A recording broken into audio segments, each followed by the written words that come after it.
నమస్తే అన్న, అందరికీ నమస్కారం. కువైట్ మరియు ఇండియా మధ్య విమానయాన రంగానికి సంబంధించి కొత్త ఒప్పందం జరిగిన విషయం అందరికీ తెలిసిందే.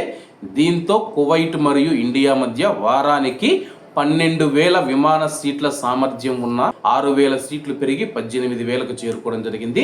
18 సంవత్సరాల తర్వాత రెండు దేశాలు కూర్చొని చర్చించుకుని ఒక ఒప్పందాన్ని చేసుకోవడం జరిగింది. దీంతో ఆగస్టు 1వ తేదీ నుంచి కువైట్లోని భారతీయుల కోసం కొత్త విమానాలు అందుబాటులోకి రానున్నాయి. వారానికి 6,000 విమాన సీట్ల సామర్థ్యం పెరిగిన నేపథ్యంలో చాలా వరకు విమానయాన కంపెనీలు కొత్త విమానాలు నడిపేందుకు సిద్ధమవుతూ ఉన్నాయి.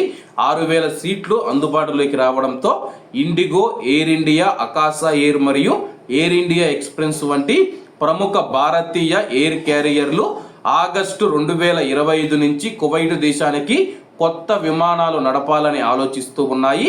ఈ విమానయాన సంస్థల కార్యనిర్వాహకులు అవసరమైన స్లాట్ను పొందేందుకు కువైట్ అంతర్జాతీయ విమానాశ్రయంలో చురుకుగా అధికారులతో సమన్వయం చేసుకుంటూ సమావేశాలు నిర్వహిస్తూ ఉన్నారు. ఇండిగో ఒక్క విమాన సంస్థ మనం చూసుకుంటే కువైట్ దేశానికి వారానికి దాదాపు 5,000 అదనపు సీట్లను కోరుతూ ఉన్నట్టు సమాచారం.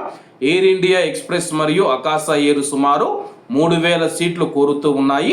అలాగే ఎయిర్ ఇండియా అదనంగా 1,500 సీట్ల కోసం అభ్యర్థిస్తూ ఉందన్నమాట. ఆడ ఉండేది 6,000 సీట్లు అయితే ఒక్క ఇండిగో సంస్థ మనం చూసుకుంటే 5,000 సీట్లు కావాలని చెప్పేసి కోరుతూ ఉంది. 5,000 మంది ప్రయాణికులను అదనంగా మాకు కావాలని చెప్పేసి, ఆ యొక్క స్లాట్లు మాకు కావాలని చెప్పేసి ఇండిగో విమానం కోరుతూ ఉంది. మరి ఎయిర్ ఇండియా కానీ, ఇండిగో కానీ, అకాసా ఎయిర్ కానీ వాటికి 6,000 సీట్లు మాత్రమే అందుబాటులో ఉన్నాయి. కొత్త విమానాలు నడిపేందుకు మేము సిద్ధంగా ఉన్నాయని చెప్పి కూడా ప్రకటించింది.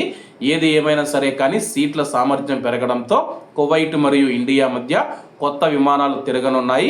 దీంతో టికెట్లకు కూడా డిమాండ్ తగ్గి టికెట్ల ధరలు కూడా తగ్గే అవకాశాలు ఉన్నాయని చెప్పేసి నిపుణులు తెలుపుతూ ఉన్నారు. కాబట్టి అందరూ బాగుండాలి, అందులో మనం ఉండాలి. అందరికీ నమస్తే అన్న, జై హింద్.